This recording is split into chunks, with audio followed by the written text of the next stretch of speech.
ecstasy, but in fact, the tablets had been cut in half. I'm waiting for James because he wanted to come in early, and I thought I would go ahead and add you guys. Yeah, I went ahead and got on because I wanted to be in the Zoom part instead of the Facebook part. Right, and there's 15 people waiting to get in right now. So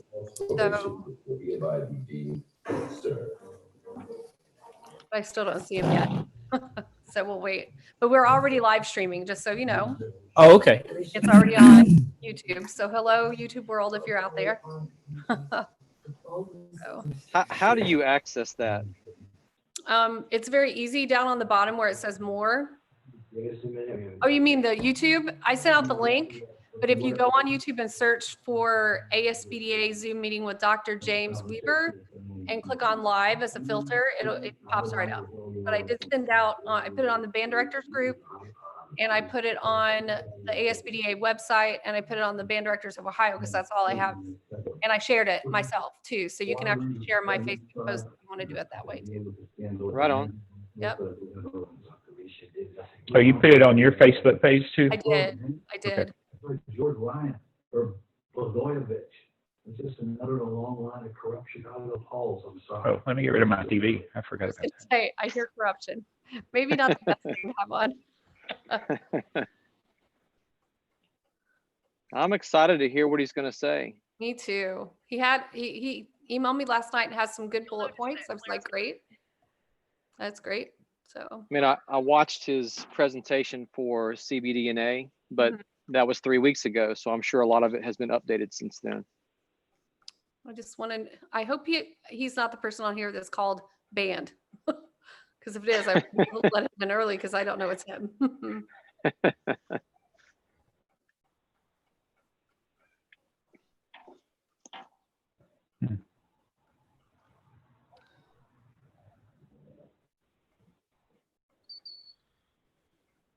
Hey, Blair, today I went and listened to that third symphony that we talked about last night. Alden? Yes. Is it pretty awesome? Yes. I've got it on my list, so.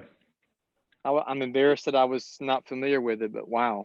It's like a mixture of Respighi and John Williams. Oh, wow. It's pretty intense.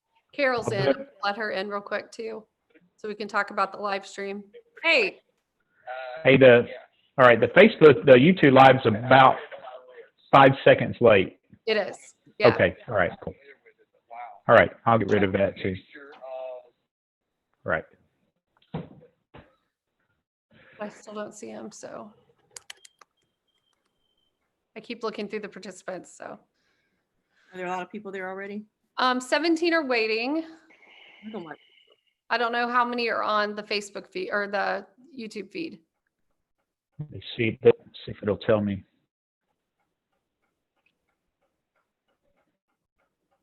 He said he'd be here 5 to 10 minutes before. YouTube right now, but I'm logging into our account. I need to. Mine just says 2 right now.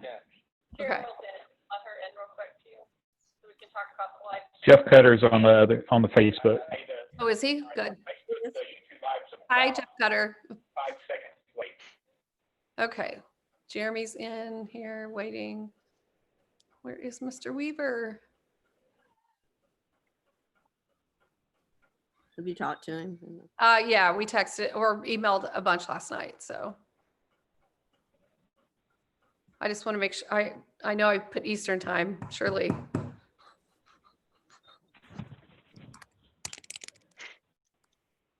Lord, let's hope. There's 20 waiting now. Let me see.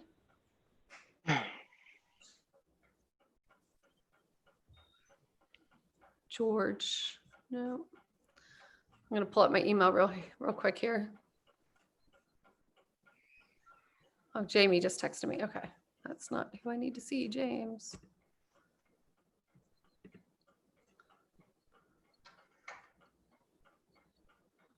It says 7 p.m. Eastern on there, so he should know it's 7.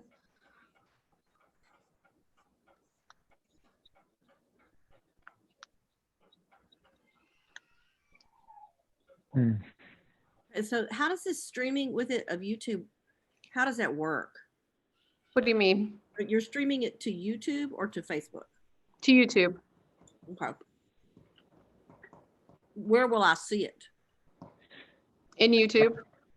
I sent Did you send Go a link? ahead. I sent a link in an email. Oh, Get it? Have you checked your email? yeah, but I had to search for the Zoom link. There he is. I'm admitting he's here. I'm gonna admit him now. I will look for that. It says live streaming. It Okay, I got it. came in. Just 7 minutes ago. Oh, that's Zoom. Oh, yeah. He's here. Hi, James. How are you? How are you? Good. How are you? I sent coming. Just Go ahead. I sent. Okay, so you can't have them both up at the same time on the same device, Carol, because it's going to give you feedback. So you may have to watch one on your phone and one on a computer. So, I'm gonna mute everything. okay, cool. So James, the people that are here, this is, I hope you see them the same way. Top Blair Calloway, he's Mhm. my past president who sits on the board. Hello. Hey, James. Travis Coakley, who is our incoming president-elect of ASBDA. Okay. Carol Grooms, who is now the current president-elect who's about to become president. Okay. They're all here together. Carol's going to watch the live stream and field any questions from there. Blair's always kind of like our game show host. Kind of calls on people for questions and stuff like that. Okay. Monty Dunham will be coming in very shortly, and he's going to be what I like to call the bouncer. So if people aren't muted, he mutes them and things of that sort. Fantastic. You got to have a good bouncer. Yeah. That's He's- right. so- And I have to ask a quick question as an apology. So my entire PowerPoint that I had for tonight did not save. Oh no. And that's so I'm recreating it as we're talking right now. However, on the marching band guidelines, are you okay if I just show the actual resource Absolutely. for that instead of having like a broken down slide? Absolutely. Okay, because that'll lower a little bit of my anxiety because I feel awful that this happened and I have no idea. I've never had it happen before, so I have no idea where it is, and I'm panicked a little bit. So it's not a worry. That's not a worry. Okay. So I'm going to wait one more minute before we let people in. Right now, we've got about 40 people waiting, but I'm still going to wait about. Hey, another- James, could I ask one thing? Every once in a while, take a breath. So if somebody does have a question, I can let them talk. Absolutely. We've had a couple of clinicians that didn't breathe for 45 minutes, so just in case. So I have pretty good broken in areas where I'll ask some questions, and Okay, then good. always feel free to interrupt. And so, just so you guys know kind of how I've got this structured, I'm going to start off with just a brief background of what the NFHS is, because we're the largest organization you've never heard of, and I'll just kind of talk real quick about some of our free courses we have. And then I'm going to go into some stuff. So I'll talk about copyright and COVID-19. And I'll basically I have an hour presentation that I have narrowed down to like 5 minutes for today. That's just COVID-19 copyright stuff. Right. And then I'll talk about the Teach Act with copyright. I'll talk about some instrument cleaning guidelines that we have. And I have those boiled down to like 2 or 3 slides, so real short. I'll jump into the marching band guidelines that we've written. And then we'll start. Then we'll just have an open conversation about the aerosol study and kind of what things might look like. And so those last two, I really just kind of welcome a conversational type thing. Does that kind of work okay for tonight? That sounds great. Okay. Hey, James, quick question. I saw your presentation for CBDNA a few weeks ago, and I thought it was fantastic. Okay. Has a lot changed since then, as far as the info? Okay. And the reason, so what's interesting about that is the guidance hasn't changed. I'm going to put my background on here. The guidance has not changed. However, the interesting thing about it is where states are has changed dramatically since we put Right. it out. And so, and so our guidance is fairly conservative, but I'll kind of walk through like just some best practices that come from the guidance, even if your local and state health departments are far beyond what the guidance is. We still have some good guidance in there as far as, let's do some contact tracing. Let's still try to keep kids in the pods of rehearsals so we know who's been rehearsing with who. Right. Let's really still look at distancing. And so I'll talk through that stuff. Great. All right. I'm going to admit everybody who's waiting. By the way, Monty Dunham just came in. He's my bouncer. I just made him co-host, so he's ready Awesome. to. Hey, James, nice to meet you. Hello. Nice to meet you as well. All right, here we go. Admitting all.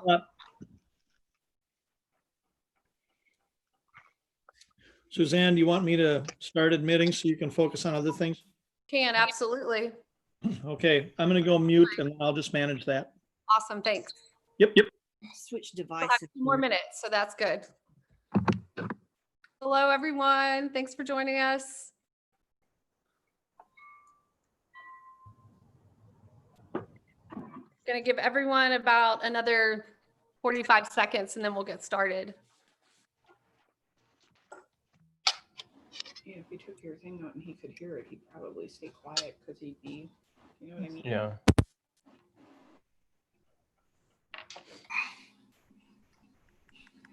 Factor. Hi, Vin Factor. Hey, Suzanne. My, oh, Disney in the background. I heard it. Yeah. right. Don't worry. I will tell everyone they have to be on mute in just in a moment. So No, it's all good. yeah, just trying to give everybody another second to get in. I know we're live on YouTube as well, so that's great. Carol is watching YouTube for us, so thank you.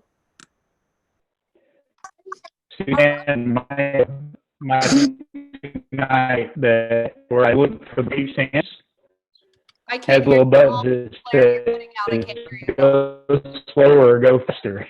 Can't hear you at all, Blair. Trying to give everybody another second to get in. Okay. I know we're live on YouTube Somebody as is well. on YouTube. So I'm going to go ahead and start. Good evening, everyone. I'm Suzanne Blair-Ewing, the president of ASBDA, and I'm so glad for our members who are here. I'm also so glad for our friends who are not members who are here. We're really, really happy to have with us tonight Dr. James Weaver, and he is going to be talking to you about the things we're all wondering about. So I'm not going to say many more things. I'm just going to let him start talking.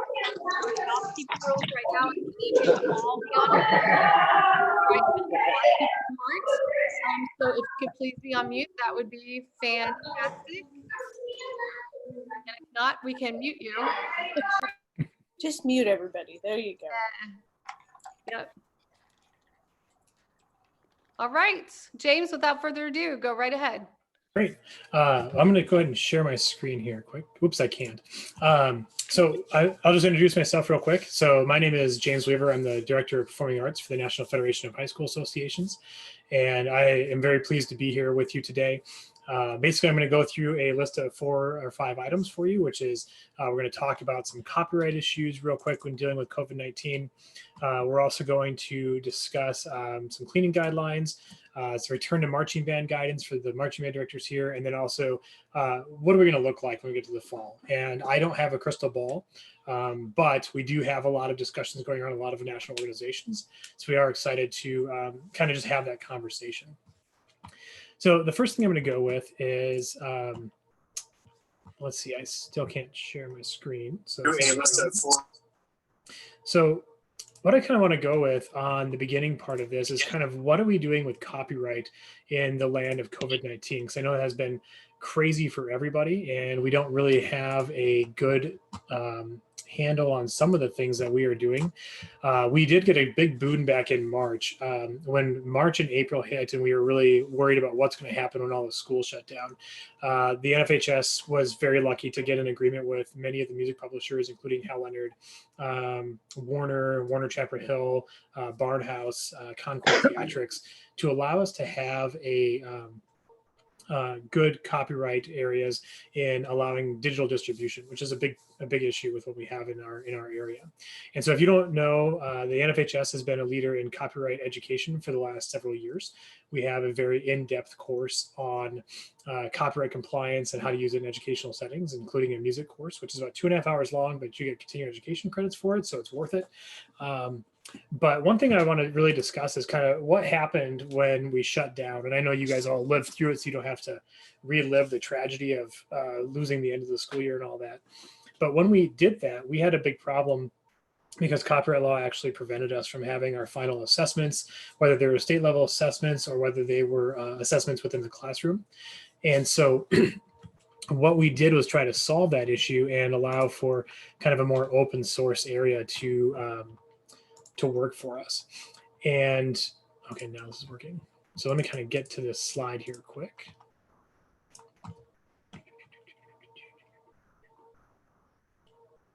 So I apologize for stopping. I can share my screen now. So I'm going to actually put this up on the screen. Okay. So what we did was we really looked at what permissions do we need to get through the rest of the school year. And the reason I rehashed this a little bit isn't to kind of get back to the PTSD days of what we had in March and April, but really because as we look forward, we really want to see what kind of things we need for permissions moving ahead. So what we had was these permissions that we designed. So we have our performances shared in a private setting as possible. What the law says is that you have to use a closed system that has a closed system with a registered amount of students, and they have to have a school domain name to access that particular system. So think of like how Canvas or Google Classroom or something like that operates. We know that when the shutdown happened as rapidly as it was, not every school is set up for that. So we're like, well, let's make it as private as possible. So if you do a private YouTube link, can we then share like a Google Doc that they can submit their link to, and you can do your assessments that way? So that's what we were able to do. And that was probably the biggest concession that the publishers gave us, because it was allowable to be distributed. The performances could only be for educational assessment. And we also had, which was an easy one, the one that took us a little bit more was for, any state adjudication purposes. The reason we felt that was important was if there was a state, and I know Wisconsin did this, they still had their solo ensemble contest. So as we said, any state that would like to still continue to do that, let's give them an avenue to do so. Obviously, legally purchased sheet music needed to be part of it. Any arrangements had to be done ahead of time. Those are concessions we gave the publishers to make it the permissions easier for us. And then also, once the adjudication was done, that recording would have been deleted off the platform. These permissions expired on Monday. The reason I go through all of this is because if we don't have a full-on return to classroom, or we have some sort of interesting hybrid model, or name your potion as far as what's going to happen in your state, we're going to try to get these permissions back from some of the publishers. We did allow a lapse to occur for over the summertime, because we want to make sure we're showing a good faith effort in not just asking for overall copyright changes permanently, even though as an educator, that'd be really handy for all of us. But we're looking at more of that long-term relationship with our publishers. So these did expire on Monday. Most schools are done now, and so, or not doing assessments anymore. So we feel we kind of got past most of that. If we do go back, what will end up happening is we'll try to shoot for a return to these permissions on an August 15 to September 1 timeframe, and try to get us through that fall semester. But then we'd probably have to have a concessions in there about, what schools are on. Are you doing asynchronous online learning or synchronous online learning? How's all that working? And so we'll work through a lot of that. But the reason I bring all this up right off the bat is to let you know that we are working on this. So this is one less thing that you need to worry about as you start getting back into the realm of getting back in the classroom. So like I mentioned before, our areas that we looked at was publishers were Alfred Barnhouse, Concord Theatricals, Hal Leonard, Warner Chapel Hill, and Warner Entertainment, which for the time of year, these really took care of about 95% of the music that would have been used. As we get into the fall, we know that music trend is going to shift significantly. And so we'll really look at more publishers and try to get more engaged to make sure we cover more of the music that will be used at that time of year. Does anybody have any questions about those special permissions that we had? Okay, great. All right, so one thing that I found was fascinating is, and hopefully many of you have heard of the Teach Act that was passed in 2002. This is a very 5 bullet point item of what the Teach Act is. Teach Act was an addendum to the 1998 Copyright Act that actually allows educators to use copyrighted works within the setting. This isn't within a closed setting that your school has to have registered email addresses and they have to be part of the roster and those kinds of things. So it can't just be open to anybody. What this really looks like is if you think of like a Canvas, a Google Classroom, those kinds of programs, this really does go from those. What I like the most about the Teach Act is that it can be used either for live or asynchronous classroom sessions. The caveat with this is it has to follow your classroom curriculum. And so if you are teaching, this is basically a distance learning portion of the copyright law. But when you look at how the virtual learning occurred with our school shutdowns, that all pertain to distance learning. And so I don't really like the term e-learning, because really what happens, we didn't turn to necessarily a full-on e-learning environment. We turned to a distance learning environment because some people went to packets. Sorry, one second. Yeah, go up the stairs. Go. Yeah, go. You want that over? So some people went to packet. I got it. I found it, Susan. Some people went to packets. Some people went to online instruction. Some people went to some sort of a combination. But really, in totality, we went to a distance learning environment. And the Teach Act was specifically designed for distance learning. And so what I like about the asynchronous and live is that you can, if you go back into school, and we'll talk about this in my crystal ball moment at the end. Now that's my fault. Sorry. This is the fun part of doing this from home, right? So as we get into the crystal ball moment towards the end of this, we're going to talk about what happens if we go back full on, what happens if we go back in a hybrid model, which is full on and distance learning, and what happens if we are still in a distance learning environment 100%. So as we look at that, what's nice about this particular component is this allows a lot of sharing ability in your Google Classroom, Canvas type systems to provide instruction with copyrighted materials and not necessarily break the digital distribution part of the copyright law. As we get closer to August, we'll have more prescriptive guidance that'll say, here's your do's and don'ts of using the Teach Act to give you more guidance as we get into that. I am very excited about this particular component and the fact that Congress has passed this and we're, in a good sense on this. I'm feeling pretty good about getting back into the fall with less of a panic as we did when we were getting into the spring. Anybody have any questions or comments on this so far? I know copyright is everybody's favorite topic. Hey guys, if you do want to ask a question, go to the participants list and then raise your hand on there and we'll call on you. Perfect. Thank you, Blair. All right. So we'll go ahead and keep on going. So the next thing that happened as the whole shutdown was occurring was we had a issue with, all right, I have a bunch of instruments at school that did not go home with students, or that need to go to students, or I have a bunch of instruments at home with students that need to come back to the school. And so I hope a lot of you have seen the instrument cleaning guidelines we put out there. This was a joint venture between the NFHS, NAFME, and NAM. What makes this nice is that the NFHS has great contacts with the CDC. NAFME has great contacts with some folks on some educational components as far as what we're doing cleaning, and NAM had all of the music suppliers, so we were able to make sure by the three of us we had a solid way to go as far as creating instrument guidelines. What we didn't count on, and this was probably the short-sightedness of the panic of everything shutting down in a rapid fashion, is these were designed for that specific purpose of what I talked about. You have instruments at school, need to go home. You have instruments at home, need to come to school, and that's it. What we are realizing now is schools are about ready to start cranking up in 2 months is that these guidelines do not cover what do we do with shared instruments, what do we do with shared equipment, what do we do between classes, what do we do with at home versus at school instruments, those kinds of things. And so we'll be updating these guidelines. I have reached out to the CDC to get some more updated information on surface contact transmission of the virus and what that means for the contagious level, because that is changing science. And so as soon as we get that reaction back from the CDC, we'll be able to go ahead and re-update these. So look for this about August 1st for these to be updated. But a couple of things we want to still talk about is the difference between sterilization and disinfection. What we want to do is really make sure that we don't use the word sterilization very often. And the reason why we don't want to use that is because sterilization is a laboratory term. And so you're not really sterile for very long. As soon as you expose it to air or anything else, it's really not sterile. And so as we start looking at schools, we really want to focus on disinfection. So what do we do that makes it a disinfected piece of equipment? Really for us, we all know that basic soap and water for hand washing is highly effective. We also want to use, before distributing any instruments, it's been shared, there's a lot of good alcohol wipes as long as you're using a 70% solution. And the big trick to that is it's not a contact with the particular area of the alcohol spray or alcohol wipes, but it's the getting the alcohol on there and then letting it dry. And then, because it takes about 20 seconds for the 70% alcohol solution to kill the virus. So in that drying time is when the virus is actually going to die and then become disinfected. It's also essential to maintain the cleanliness with everything you do with your normal stuff. So we're going to have to, as educators, and this is the part where I struggle a lot because as a former music teacher, I put my teacher hat back on and I'm like, how in the world am I going to disinfect all these shared instruments between class? Now, granted, and I'll admit I was an orchestra director, not a band director. So you guys have some unique challenges that I did not have to deal with.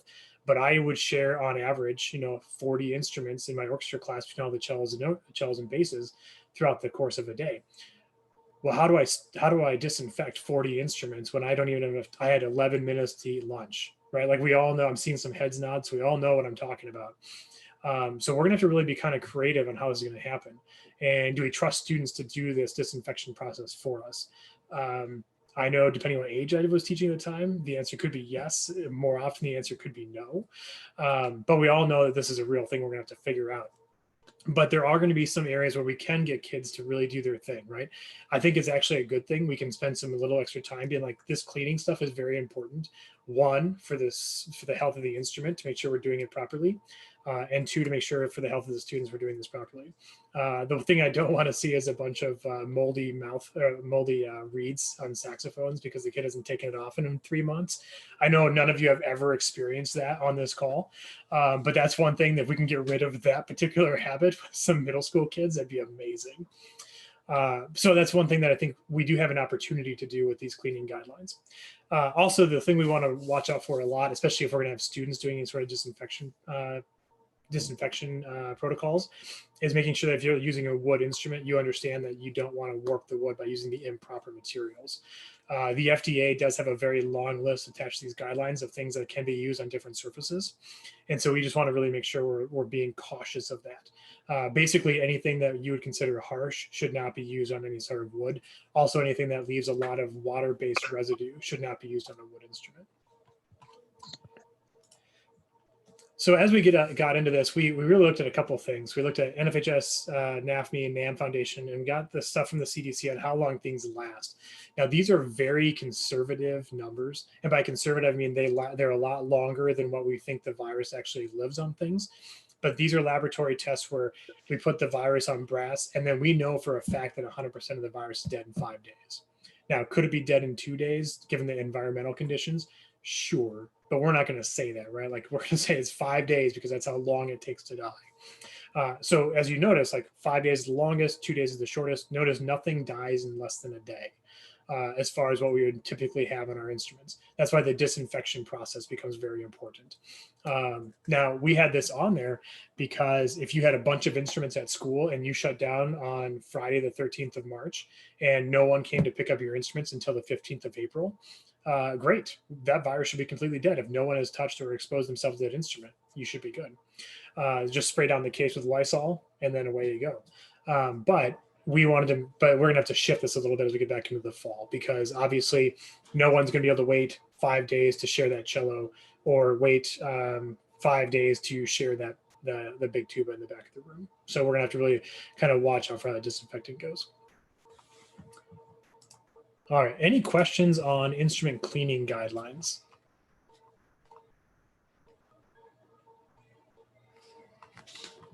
Okay. I'm going to stop sharing my screen here for a moment. Because now we're going to talk about marching band and what the marching band is. James. Yes, sir. James, excuse me. When you change screen, somebody popped up. Jocelyn has a question for you. All right, Jocelyn, what you got? Yeah, I have a question about finding the things to clean these instruments when even like just for my own house, it's kind of hard to find wipes right now. So what do you recommend? And obviously we'll have to work with our school administrator, but what are your thoughts? So that's a great point. And really what I'm finding is that our household products are hard to find, but bulk products are not hard to find. And so this is where I think a great conversation with your administrator and your custodial staff on, hey, I need to have like 75,000 gallons of 70% ibuterol or Ipsol alcohol stuff, right? And they can find that because the bulk market is different. I relate it to what happened with the food shortage. Like if you went to your local grocery store, you noticed for a while there was like no meat anywhere, but yet all these restaurant suppliers were throwing meat away like crazy because the bulk market couldn't get rid of it, but our individual consumer market couldn't keep it on stock. Same thing is true with these kind of chemicals. For example, in my office, which is still shut down, but our COO is gearing up for having all these things. And he went to Costco, right, to go buy just the gallon jugs of the 70% alcohol solution. Couldn't find it anywhere. We go to our guy that supplies our like our first aid cabinet and AED stuff. He's like, oh, I can get you as much of that as you want. You know, what do you want and when do you want it, sort of a thing. So I think having that conversation with your administrator and your custodial staff would really be good. It's just a matter of making sure that when you have that conversation, I think this is very important, that you have kind of as complete of a list as you can think of when you go in there. Because what you hate to do is say, all right, I need these 3 things. And then those 3 things come in like, oh crap. Sorry, I got to be more professional. I apologize. But then you also have to think, you don't want to go back and be like, oh man, I really forgot that I need these other 4 things as well. And so that's really an important aspect to this. Just making sure that it's as complete of a list as you can make it. Right. Hey, we have a few more questions. Let's Jennifer, you were first. Okay, hey. So we had marching band practice today, and at the end of practice, our students, they racked up the stands, and then our instructor, Mr. K, he rolled the stands in, and we got from the building a spray that was with that solution you're talking about, and we just sprayed all the stands, and then we pushed them inside so that way they could, kill off all the germs overnight. So is that a viable thing? Is that good enough for that kind of situation?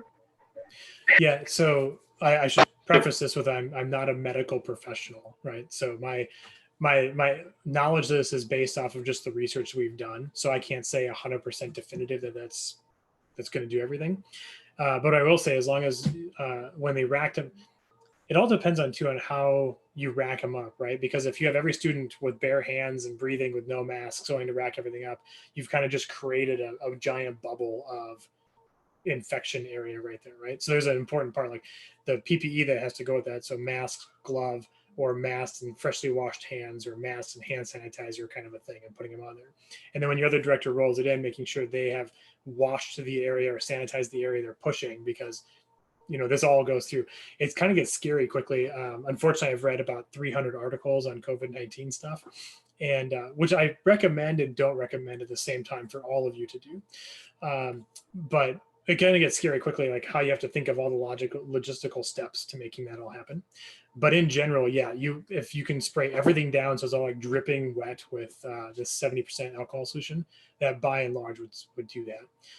And then just leave it outside and let it dry outside, and then go ahead and push it the rest of the way in the building. Because right. UV sunlight has been known to be very effective in killing this thing. All right, Christine. My question was the same that someone posted in the chat, which was, is there a list that we can get that has all the things that we would need, so that we don't go into that meeting with our administrators and then we find out, oh shoot, I did forget these things. Yeah, so we will have that in our updated guidelines for cleaning guidelines by August 1. I know that's cutting it a little bit close for a lot of schools, but we just need some time to work with the CDC and the FDA to get that all appropriate. But that recommended list of cleaning solutions will be in the updated guidelines.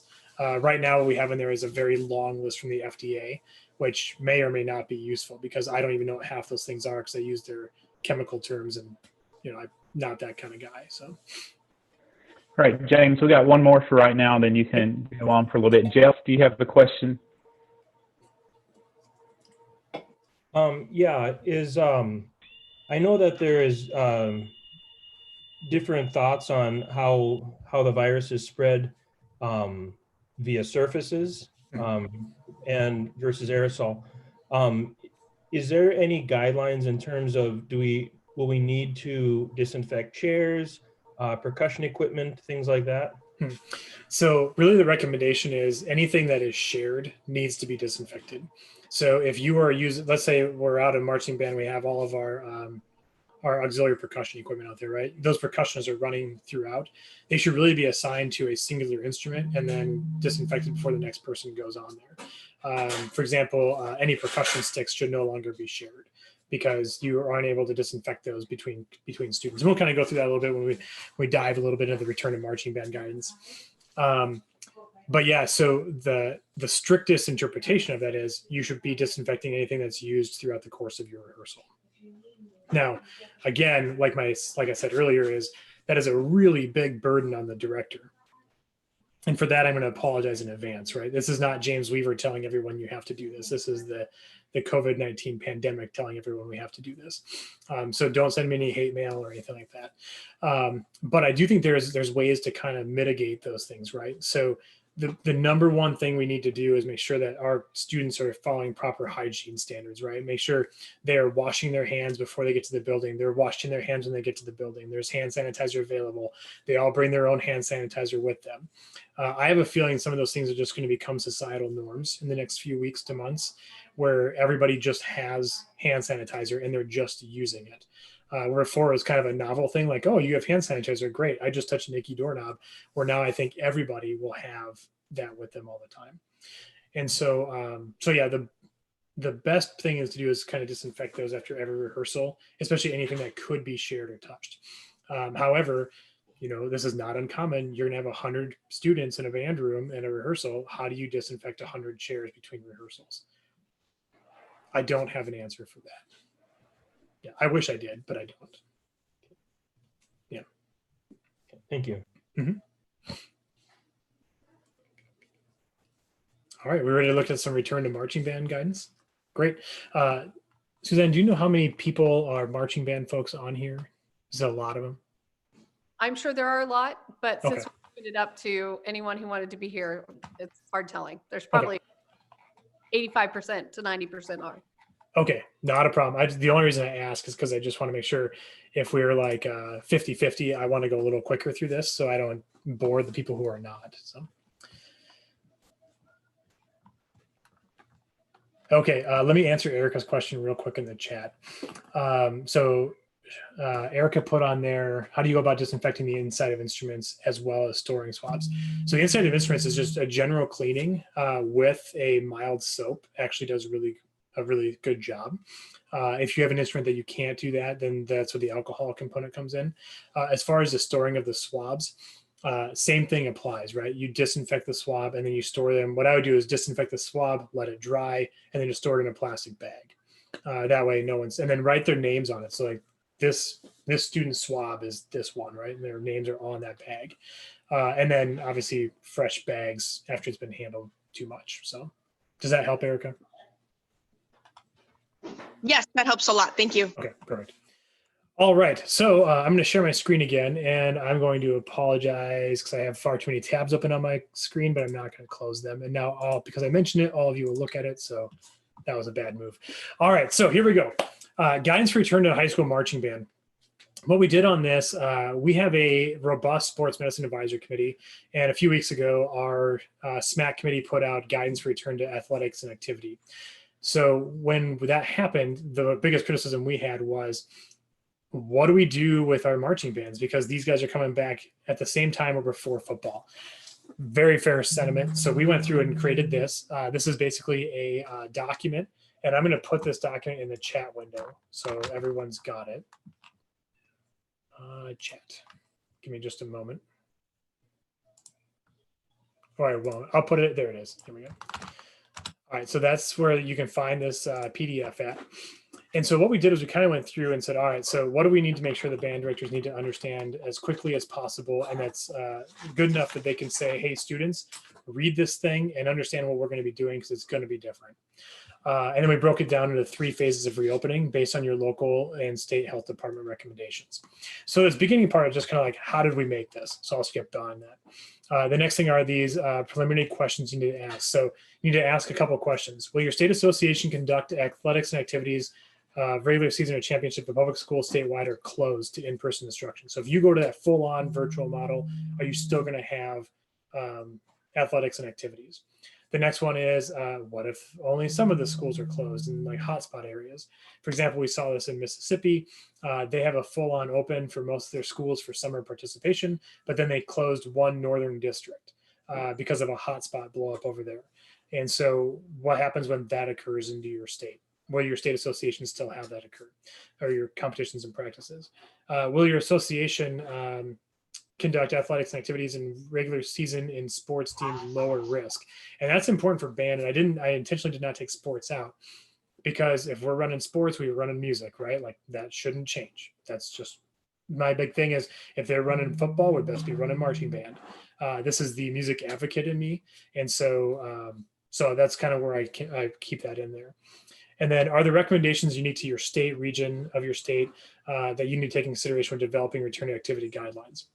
So this is really where a lot of this comes back down to what is your municipality, your county, and your state health departments telling you that you can and can't do, and how big your groups can be. So as we go through this, I'm just going to jump on here to phase 3, because a lot of this is also some background information you can read at your leisure. And then the other thing too is I will say that the NFHS SMAC committee, if you are one of the states, I know Texas is one and some other ones that require a pre-participation evaluation or physical evaluation, there are some options that have occurred. So check with your state association on if those are still required or if there's been a delay in making sure your PPEs are done.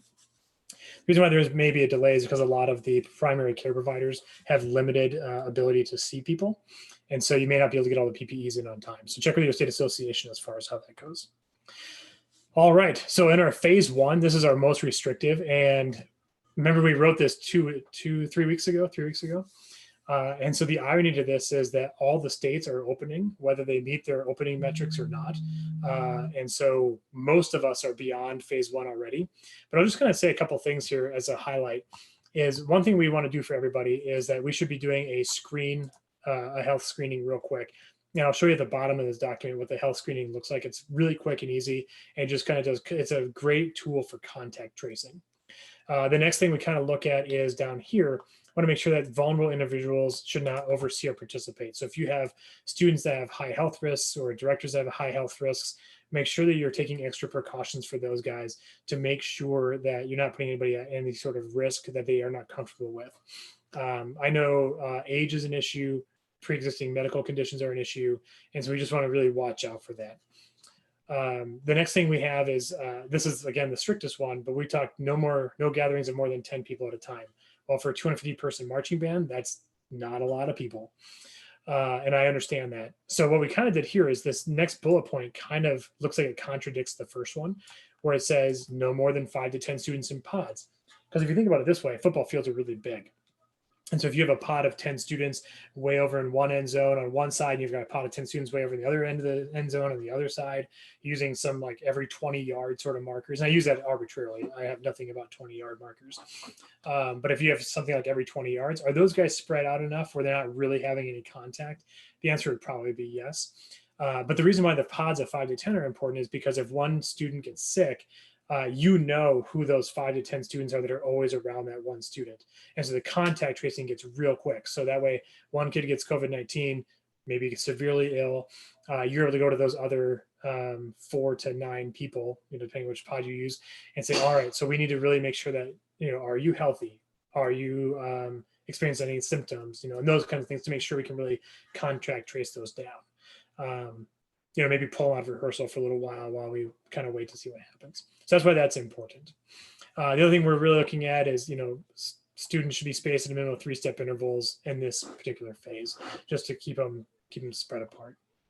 And then again, all of this is going to change when the NFHS and CBDNA aerosol study comes out. And we'll talk about that here a little bit.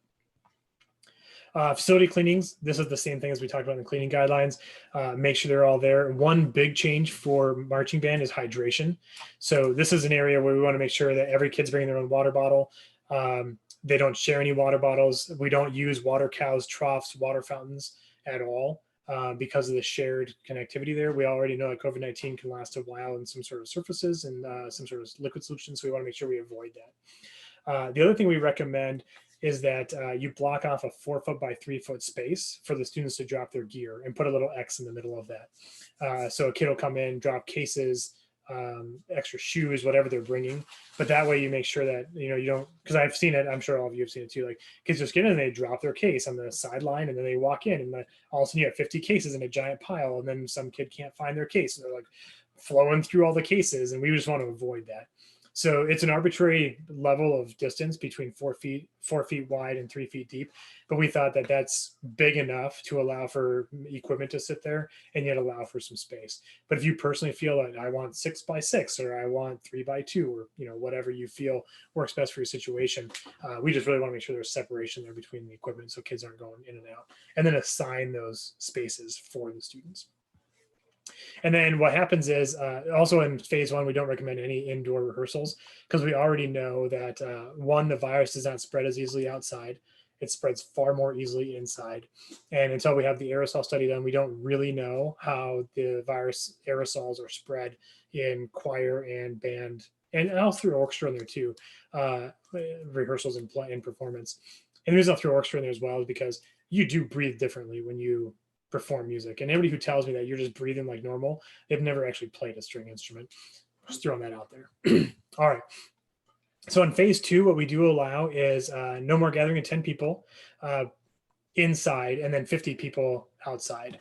And so we are still looking at those pods and those stretched out, but obviously if we're allowing up to 50 people in an area, you know, if you're stretched out on a football field, instead of maybe a 20-yard gap, it's a 10-yard gap or, you know, whatever you feel comfortable with.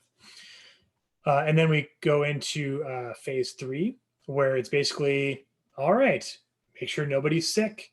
We can do 50 people indoors or outdoors, make sure we're spaced out. So indoors, we talk about on phase two, like a 10-foot distance. Here, instead of having that solid 6 foot or whatever outside, we're like 3 to 6 feet.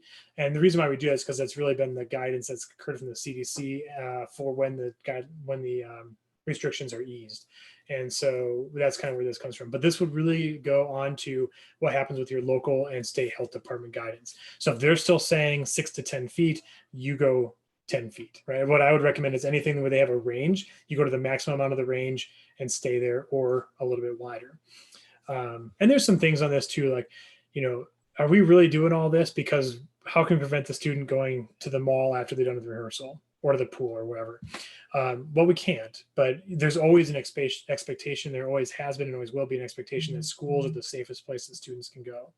And so we are kind of bound to that ability, and we are bound to the fact that we make concessions for students to ensure that they are the safest when they're in our care.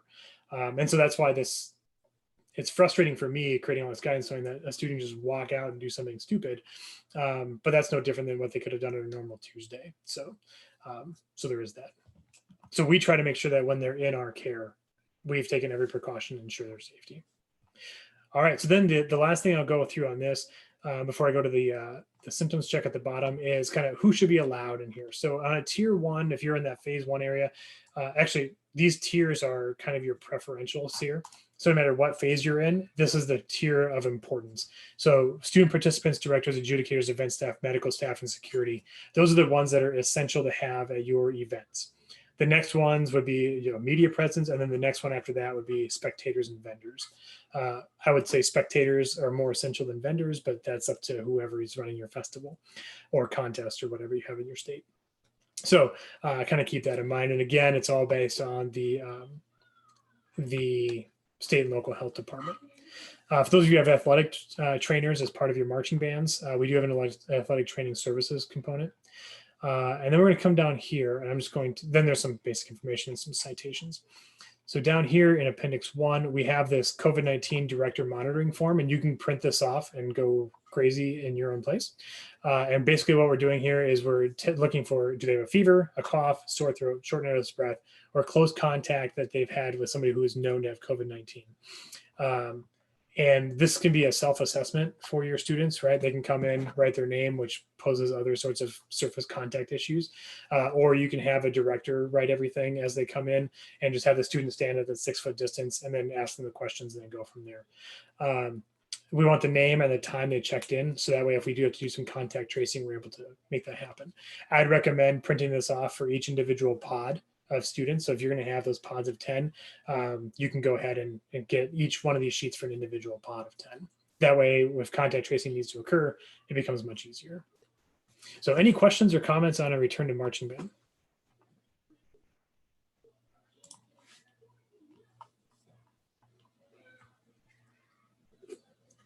Okay, a QR code linked to the Google form, we can do that. Somebody's already in phase 2. All right, and that doesn't surprise me. In fact, there's gonna be some states that are already beyond the entire portion of this, which, you know, we'll keep personal opinions aside on that. James, do you see the question from Jonathan about if yes. Okay. Yeah, so that's something we don't know yet. So the question is, do the water valves and condensation inside the instrument pose a risk? Do the inside of the instruments need to be cleaned between different students? So we covered this in the cleaning guidelines. They definitely do need to be cleaned between students, especially the outside of any touch point surfaces. I would really hope that a student is not inhaling through the instrument enough to suck up condensation.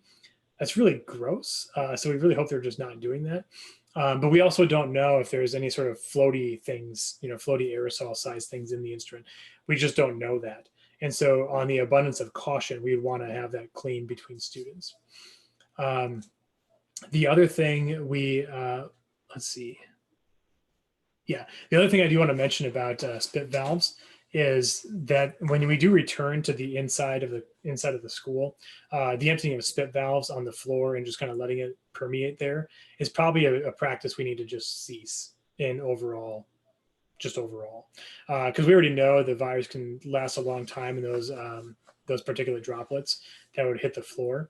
And then if we have a bunch of brass folks doing that, it's just going to sit on the floor and fester there. So that's probably an act that we kind of want to just get away from. So, and they do make things like catches and that kind of stuff. I don't know who Benjamin Factor is, but that's an amazing idea. And I might actually steal that from you if that's okay. So his idea was made a yard sign of the QR code, put it in the grass by the parking lot. So I'm assuming then a student would drive up, scan the QR code, fill out the form right on there, and then hit submit. Is that right? Okay, that's an awesome idea. So I'm going to steal that, and I hope that's okay. Right. James, Jennifer has one from the room, and then you can check the other chat.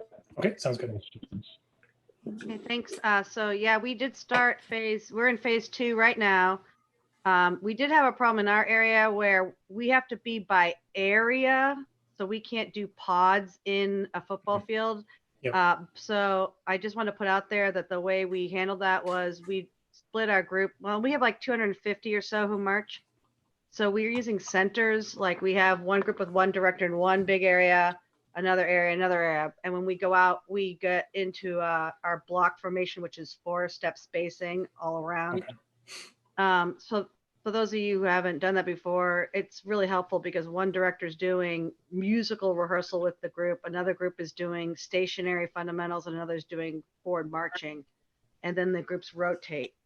Okay. So that way and then when they come to the new section, we are lining them up in that 4-step spacing to put their materials down like you suggested. Mm-hmm. I guess my question is, sorry, that was a roundabout question way. No, but my question is, we're still struggling with kids walking together. Yep. Like they're going from up there down here, and we know they're not supposed to. I don't know, teacher suggestions about what do we do about that? Because they are walking with each other as they go from place to place. So this is if I can just put my Festivus pull out there to air my grievances for a moment.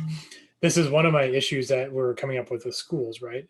All right, so we can do everything we can do inside the classroom, but then have you ever tried to keep high school students away from each other in the hallway? Right, like that's part of this, right? And so when they are, it's human nature. We're social creatures. That's kind of what we want to do. And so, so that is a challenge. And that's something I think it's just going to be a social norm we're going to have to figure out, and just kind of, unfortunately, just kind of make sure they understand that concept in a really hard and fast manner. And unfortunately, it makes us all look like jerks, but really it's not us being mean about it. We're trying to create the health and safety of the student. Thank you. James, Yeah, thanks. There's a couple of questions about hydration in the chat room. Mm-hmm. Would bringing a large case of single water bottles for competition beeps. So it depends on how those water bottles are handled, correct? That's part of the issue with that. I really recommend that they just bring their big water jug, like one of those big thermos ones. It's like a half gallon or whatever. Just bring that with them.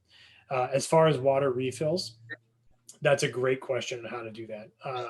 It depends if you're going to run like a 7-hour straight rehearsal, or if you're going to run like a morning rehearsal and then you're going to have a break and then you're going to run another afternoon rehearsal. Then make sure they fill it up in between. But really the idea of not using the water fountains or the water cows or the hydration stations is because every kid's going to, first of all, they're going to bottleneck up, and then everything's going to have touch points.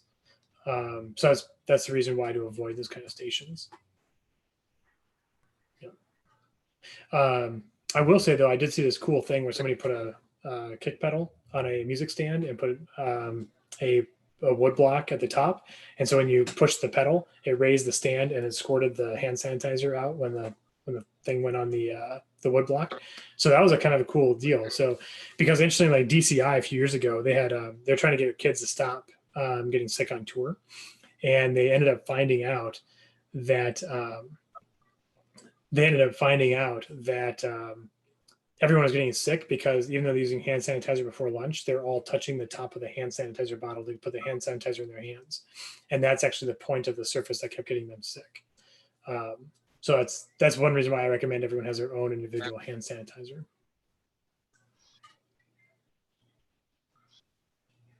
Yeah, I agree. Jocelyn point, we need more of the water fountains with the bottle fillers that don't have a touch point. It's a great point. Although that's expensive for schools to retrofit.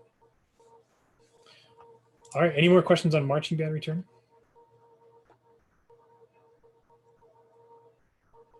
Okay, all right, so let's talk some crystal ball.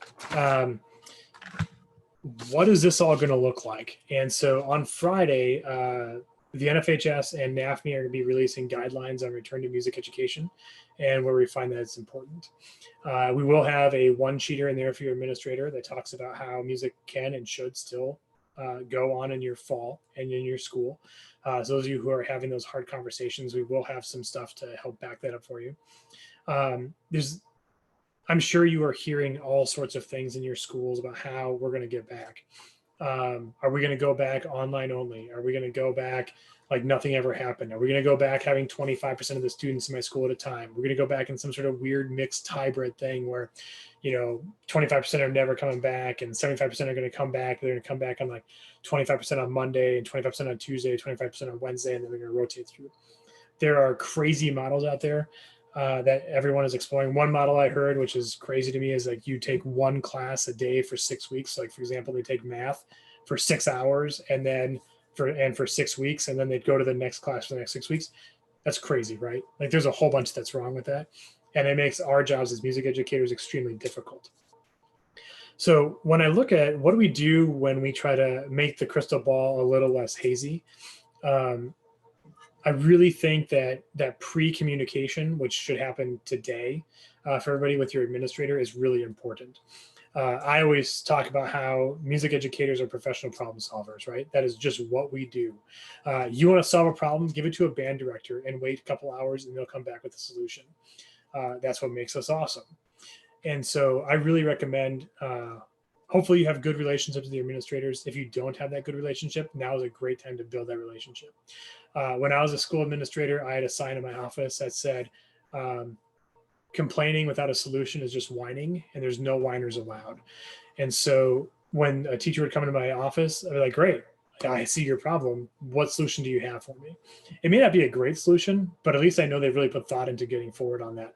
And what's nice about it is it allows you to say, this is what I think is going to work. And then you ask the administrator to just poke holes in it, right? And say, all right, so I think we have the solution for A, B, and C. What can we do together to make this happen? And honestly, from what I'm hearing from my administrator friends, a lot of them are really open to those conversations because they are just trying to figure out how to get kids on a 56 passenger school bus following CDC guidance. And they have no idea how to do it because that reduces it to like 18 kids. So if you came in and say, hey, when we're ready to get back in the band classroom, here's what I want to do for my solutions. What are your thoughts? That's probably going to be an open conversation that's being willing to have on both sides. But that conversation needs to happen today on June 17th. It cannot wait until you go back to school on August 10th. It cannot wait until teacher development starts because by that time, every decision's been made. Whether it's a good decision or a bad decision, it's already been made. And so we really want to see if we can unfog that crystal ball a little bit. So the big question is, how do we go back and what do we do? What happens if October comes and we have a second wave that shuts things down again? There's gonna be some crazy questions to answer. And unfortunately right now, all we have is questions, which makes it really hard for us to to go back. So for example, if you're an elementary teacher, how do you do your elementary tryouts and fittings, right? There are these new kits out there that are plastic trial kits, and they do work. And I really recommend, let's still fit kids, right? Like I would hate to have a delay in these things, but let's fit them outside. No one's using the football stadiums right now. So let's use their gigantic parking lots to fit kids outside and use these plastic fitting kits. And then so a kid would try out the instrument, and then you would wash the kit in hot soapy water, and then spray down the alcohol, let it dry. Let the next kid come in and start doing the fitting. There are ways to do these things, and all those things are in the guidance that's coming out Friday. I would show you today, but we're still on our final legal review, so I can't actually show you because my legal guy would get really upset if I did that. But a couple of questions we really want to ask if virtual music instruction is going to be the case we have to look at is, what have I learned from virtual instruction in the spring that I can apply to the fall? There's a better than good chance that even if we do go back to the school, not all your students are going back to the school. There's still going to have people in that distance learning environment. And how do you access those kids? And learning what you learned in the spring will really help when you get back into the fall. Like I said, we're all professional problem solvers on this. How do I help my students progress in a curriculum and meet the standards? That's going to be the true thing here. Like when you get your kids back in August, they will not have played unless you have summer marching band camp that you're allowed to do. They will not have played for 6 months. And we all know that when we said goodbye to them, typically in May or early June, and they came back, it would take us until October to get our students back up and running to where we left them in the concert setting. And so now we're going to exacerbate that by 3 more months. And so that's something we really need to think through a little bit is how we're going to get them, how we're going to get them to reprogress in the curriculum, and how we're going to get them to meet the standards that our district is expecting us to meet. How do I assess student learning? Because it will just be different. If you have a combination of live and asynchronous learning, there's going to be some things we're going to have to think about. I don't have an answer to that right now, but these are things that I want you guys to think about as we start progressing into the fall. How do I meet the needs of all my learners? So we always had that kid in the back who, like when I was an orchestra teacher, they were very happy to sit in the back of the second violin section because orchestra was better for them than they were for orchestra. But man, that kid improved, and that kid always showed up, and that kid probably graduated high school because they were in our programs. This is the magic of what we do. But how do we access them when they can't just hide in the back of the second violin section anymore? So we really need to think through some of those things as well. And then if you do have an asynchronous or some sort of multi-mode instruction, what do you do with the kids that don't have internet access? I know we tried to solve that this spring, but everything was so fast we couldn't figure that out. Now we don't have a choice. We need to figure that out. Not you as a music teacher, but us as an educational community. And that's a great conversation with our with our administrators. What do you do for student engagement? How do you get those kids to engage back in our programs? One of my biggest fear was, we always have those kids that are on the edge where they're decent players, but they're really not engaged anyway. What do we do to now, when they've had 6 months of disengagement, how do we get them back in? We really don't want to see a 30-40% attrition rate happening with our music programs. And that's a possibility unless we're really on fire to make things happen. But I really think there are ways we can be creative in engaging those students. It's always that adage of the student doesn't care how much I know until they know how much I care. That's going to become more important as we move forward than it has been in the past. And it was very important in the past. If we're doing online instruction, how can we get them prepared for return to ensemble play and ensemble instruction? So are there ways we can do this? And I think there are ways we can do this. There's lots of activities we can do. The nice thing about using a Google Classroom or Canvas, something where you can do that asynchronous instruction, is you can have them perform and submit their exercises to you. So we can still prepare for ensemble work by distributing the music, getting them to play, getting them to have assessments online, and then when they get back in the classroom, start putting some things together. Is it going to be the same? No. And I think as soon as we realize that this is just going to be different for a little while, the easier our jobs are going to get. And exponentially more difficult they're going to get at the same time. The next thing is, what do we need to deliver all this virtually? So think about now, what was great about our music community on our merchant side was they opened up a lot of things for us for free. That may not happen exactly if we want to. That may not happen because they won't be able to afford it. I think a lot of them opened it up for free in the spring because they are they were like, we can save what we've got and then we'll be open back up in the fall. Well, that doesn't happen. We don't know that's going to happen. They have to make money or they're not going to survive much longer than we will. So we need to think about the tools we use in the spring that may have had free use in the spring. And then how do we use those or modify those going into the fall? Or do we ask our district for dollars to purchase those resources? Also, think about what professional development do you need to have. So one big question we have here is, what did you not know when you needed, when you were going into the spring, and what did you really struggle with? And I would ask for professional development on that. There's a lot of resources out there that are not expensive or free, that it just takes a conversation with the administrator saying, hey, I did not know how to do this. And you did not explain it to me, and I'm not blaming you for that, because we were trying to mitigate the world shutting down. But now I need to know this, and I really want to learn. And chances are you're not alone. So getting a hold of some of your other teacher friends and other departments throughout the building is really going to help make that easier of a conversation with your administrator, because they're much more likely to send 10 of you to an online training thing to get that information than they are to say, oh, well, the band director needs this. Okay, let me work on everything else we have to do first. But if you come with you and the math teacher and the social science teacher and those things and say, hey, we all need to figure this out better, you have a better chance of getting that professional development to occur. And then finally, do you have proper copyright permissions for what you're going to do? This is a point that I can't put out more. We need to still be careful on copyright permissions. So that is my crystal ball moment. I'll open up any of those crystal ball things for any questions or comments. Let's see, we have, your example of the kid in the back, the second violence section, that is social emotional piece. That is so many of us struggling. Yep. Seems much more difficult to solve. Yeah. Carol, you are 100% correct. That is something that is going to be far more difficult for us to do than ever. And I can use my own kids as an example. And I know I'm babbling a lot, so I apologize. But like my daughter, she's 7, she struggled like crazy because she is a teacher's student. And she thrives in school. Here, like the academic stuff is not hard for her, but she just didn't want to do it because she's like, I don't have what I need in this school. My middle son, he thrived in this online environment. He's like, this is great. I'm done in 2 hours. I have my whole thing done in middle school. This is the best thing I've ever had in my life. My older son, my oldest son, he's a 7th grader. He just struggled and he misses his friends. He just misses everything. And he struggled with the academic part because there just wasn't that teacher interaction to, put your arm around him and say, you know what, man, we got this. We can figure out this comprehension stuff. And how do you do that when you have 130 kids that you're supposed to be doing that? So that is really a big thing. It's going to become something that's going to be a very big and real challenge for us.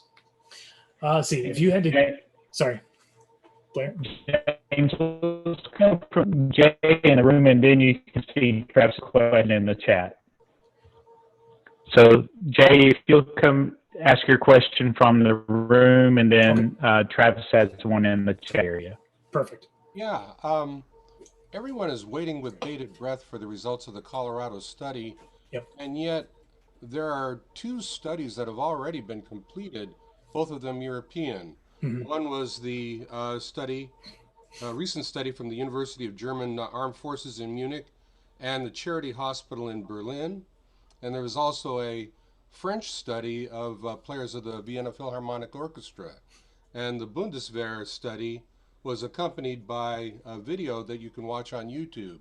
Mm-hmm. So with all of these different studies that have already been completed and have been available for quite some time on social media, which is where I saw them, I was wondering what is supposed to be expected from the Colorado study. It seems like they're reinventing the wheel, but before I raised any objection, which seemed like shutting the barn door after all the animals have escaped, I saw that it has wide international support.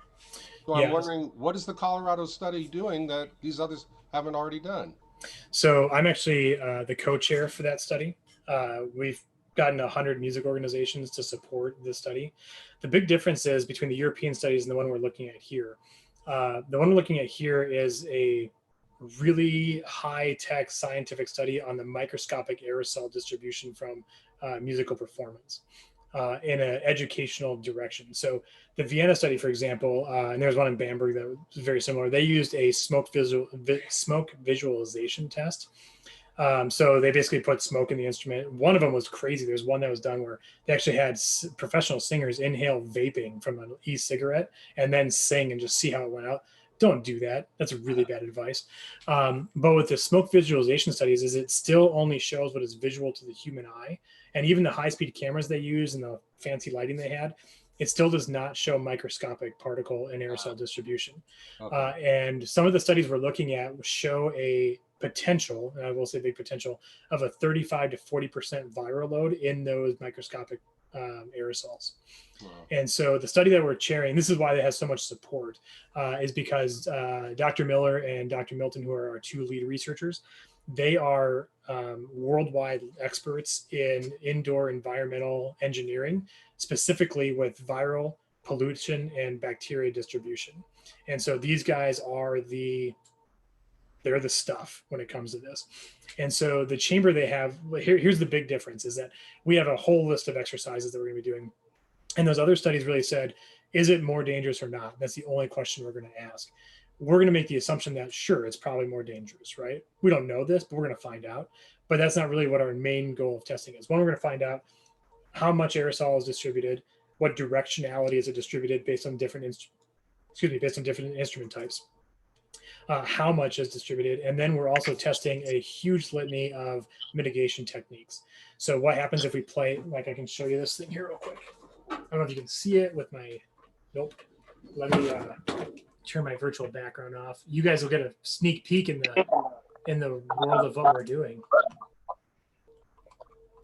Okay, so you'll see here, I'm gonna put my headphones, is that we've actually designed this, you can kind of see it, this clear Mylar stand shield that we'll be testing to see kind of if that stops aerosol distribution.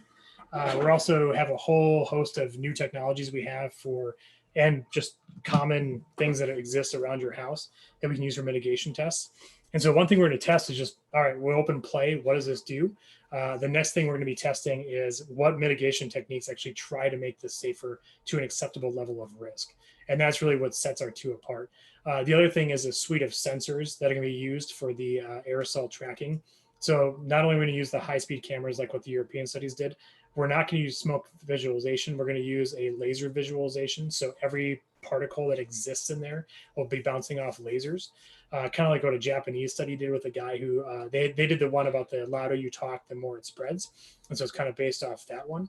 And then we have CO2 sensors to just try to track what direction CO2 goes, because that's a good indicator of where the aerosol is going. And then there's about 3 other sensors within this chamber that'll track what the aerosols do. So we're going to know on a highly scientific level where the aerosols go, where they're produced, how they come out of the instrument, how they come out of the human body on singing.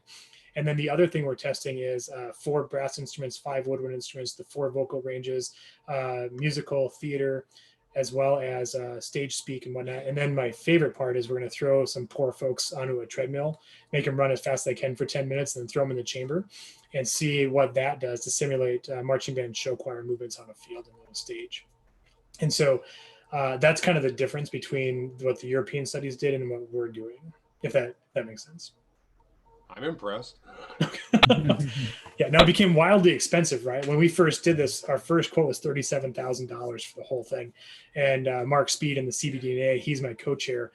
He's really the guy that he contacted me. He's like, hey, we need to do something. What do we do? And I'm like, oh man, this is a big problem. He's like, no kidding, it's a big problem. So what do we do? And so this is what we kind of designed by sitting in our houses and talking on Zoom for an hour. So our first one was like 37. We're like, this is great. We can raise $37,000 in a heartbeat. And then it went up to 87 per side, and then went to 100,000. And now it's almost nearly $300,000 in expenses to do this study. But my philosophy on that is if it's important, the money will be there. And so far the money has been there because we are talking no less than a saving of music education with the outcomes of the study, unfortunately. As we're fully funded, we are fully pledged.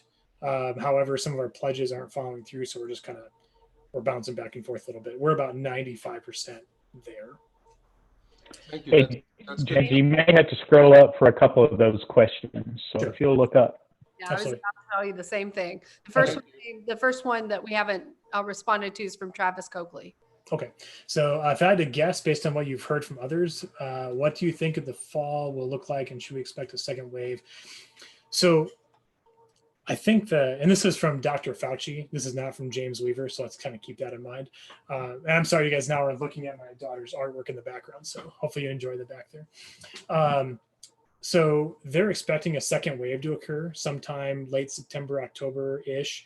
And the reason why is because of how the environment interacts with the virus. So the hotter and drier the air, the less likely it is to spread. The cooler and more humid the air, the more likely it is to spread. So think of why did it spread so fast in the spring and not necessarily right now? Same reason why they expect it to spread really quick in the fall. And so I don't know if we'll have second wave closures. You know, I guess if the president had his way, and I don't want to talk politics, but if the president had its way, we would never shut down again until we had like 10,000 deaths a day, which is mind-boggling to me. But at the same time, we've gotten very comfortable very quickly in the United States with 1,000 people a day dying. And so I don't know what that would mean with schools opening or closing.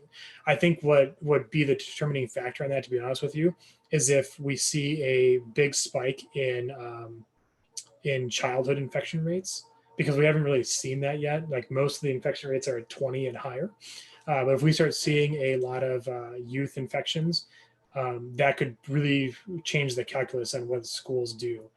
I think that one of the reasons why we haven't seen much in the children's area is because we did shut down schools so quickly that really hadn't had a chance to permeate around. And I hope what happens so far is that children just don't really get affected and don't really contract it. If that's the case, it's really good news for us, but really bad news as teachers, right? Because they still carry it, they just don't get affected by it. So, so that's kind of a big wait and see sort of thing. I don't have a better answer than that. When do you anticipate the results of the Colorado study? So what we're doing is we are working very closely with our lab folks, and there's actually a dual study. So part one is at Colorado University in Boulder.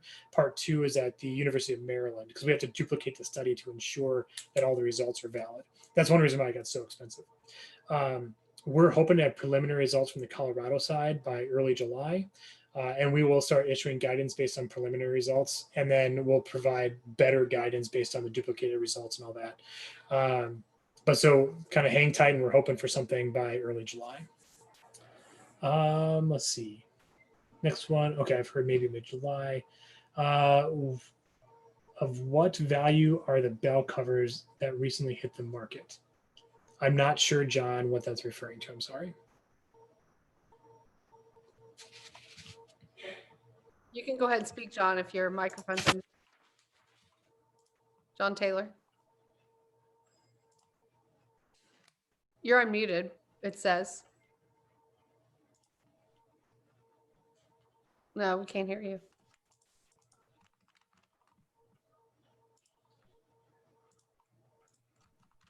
Okay. Okay, so I did put, for anybody who wants to study, I did put the link to the study in the chat window. So you can click on that, and that'll take you, what it takes you to, let me share the screen real quick.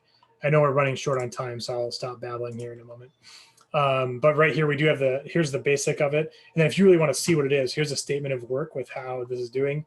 And then here's our co-chair information, and here's all the list of organizations that have supported the study. So as you can see, it's quite extensive. And then if you would like to read more terrifying information on COVID-19, Mark Speed, my co-chair, who is amazing as a co-chair, put together this Google Drive. And so every research article we have seen and worked with other researchers is in this Google Drive for you to read at your leisure and have some terrifying Saturday evening reading time. So, but I put that link in the chat window. Let's see. Okay, got that one. Got that one. Yeah, so the issue with individual donations is less of it's not really cumbersome for us, but there are tax issues with this. And as we are a nonprofit, we are a pass-through organization. So individual donations become much more difficult for us because you're not able to claim that on your taxes because it's a pass-through. And so right now we're really sticking with the organizational donations. Not that I want to turn the money away, but it's one of those things where there's a federal laws and things that I don't understand fully, but my finance officer understands it. And she's like, we need to be careful on that. And whatever she says, I kind of just go with it. Back to indoors. Can students clean their own stands or chairs with Clorox wipes, or does it have to be done by director? Again, I think it's up to how well those students are trained and how well you trust your students to do it. I guess that's probably the best way to say that. Because you're right. The burden for directors to do all that would be very high. Okay, regarding percussion mallets, how's everyone handling this? Does each student buy their own mallet sets if they're learning to play different instruments? I'm going to leave that to Suzanne in the group to kind of answer how that's all going. And then David, on that that NFHS page with the study, if you scroll down to the bottom of that article, you'll find the Google Drive with all the articles. Okay. Is there any other questions or comments? I think James, somebody was asking if you felt like it would be beneficial to ask booster organizations to help out. I guess Jennifer, with the study, to help fund the study. Is that what you're saying? Or I don't understand the donation part of it. Yes. Yeah. And so if it comes from an organization, we are more than welcome to have that. And we do have a place on the website that talks about how to donate to or how to submit funds. And it comes with a letter that kind of explains the study, explains the NFHS's role, and explains how to submit those. So yeah, if you have an organization that you'd like to activate to support, I'm more than happy to look at contributions that way. And James, there's a lot of talk about wiping percussion equipment. We have a member in Hawaii who says that he bought a UV light stick, like bar, that he's been using since everything happened. But what do you know about those things? So UV light, we know degrades the cell membrane, but the membrane of the virus pretty quick. But you have to make sure it's a certain strength level, and the CDC has that strength level on there. A lot of the individual commercial products may not get that high. The thing I have a issue with the UV light is not necessarily that it's not effective, but you got to be careful with it because UV light is dangerous. Like one of the proposals out there is like, just replace all the band room lights with UV lights and then everything will just die. Yeah, and then you have a bunch of blind students too. So there is those precautions you need to put in because UV light is dangerous to your skin. It's dangerous to your eyes, and so you have to weigh that benefit and risk. So I do have a couple closing comments here. I do want to say that I want to thank the music community for everything you have done over the course of the last several months. It is nothing less than miraculous what you have done, and I'm glad to have been a small part of supporting you. And if there's more we can do, I'm more than happy to. I know one of the phrases out there that's always said is music is more important now than ever. I'm actually, don't take the oxygen out of the room, I'm actually not a fan of that phrase. Music to me is just as important today as it was yesterday, and it's going to be just as important tomorrow as it is today. And I think we really need to impress upon that if we are going to continue this, we have to continue to be our professional problem solvers that we can do, and instill that music, or insist that music is always important. And it's never more or less important because we have things going on in the world. It is always an important thing that we can do and always important for our students. And so with that, I just want to thank all of you for everything you have done for your students and making sure that music education is not only going to survive, but continue to thrive in the United States. And we have done nothing more as a community that is miraculous, in my opinion. So I want to thank all of you for everything and coming on today. Hopefully my information didn't seem like a bunch of rambling, but I do appreciate everything you guys have done. And we thank you for being here. And I will just let you know, if you're a member of ASBDA, we'll be sending out some of the stuff that's been in the chat, as well as make sure your colleagues know we're going to put it on our YouTube channels for people who want to see it who weren't here. So please share that information. So thank you again, James. We really appreciate having you here. Absolutely. Thank you. It's been a pleasure today. Great. Thanks. All right. Good night, everyone. Thank you for being here. All right, thank you. Everyone has to wave. Lots of thank yous in there. That's awesome. Hey, Suzanne, in the participant box now, you can go over more and you can clap your hands. Yeah, I know. And I have reactions at the bottom too. Yeah. Yeah. Yeah, that's new tonight. Is that a new setup we got? I just made it live in our account settings. So Okay, cool. yeah.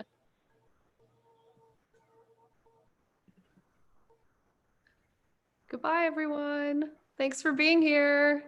Hi, Robin Barker. So nice to see him as people leave. And unfortunately, I have to end this call so that it stops streaming on YouTube. Sure. So just so you know, but if, go ahead. Good night, everybody. Good to see you. Hi, Lynn. Hey, David. Hey, good to see you guys. Good to see you too. Tell Jeremy hi. I will. Hi, Jeremy. And Suzanne, if there's any sort of wrap up you want to do later on, just let me know. Yeah, I was just gonna say, as soon as I end this call, I was gonna have the executive board who wants to meet again. I was gonna pull it back up again just so that we can meet again. Sure. Do you want to jump back onto that one then? Is that okay? Sure, absolutely. Okay, cool. I'm gonna end it now. Good night, everybody. See you. Thank you. Come back if you want. Okay.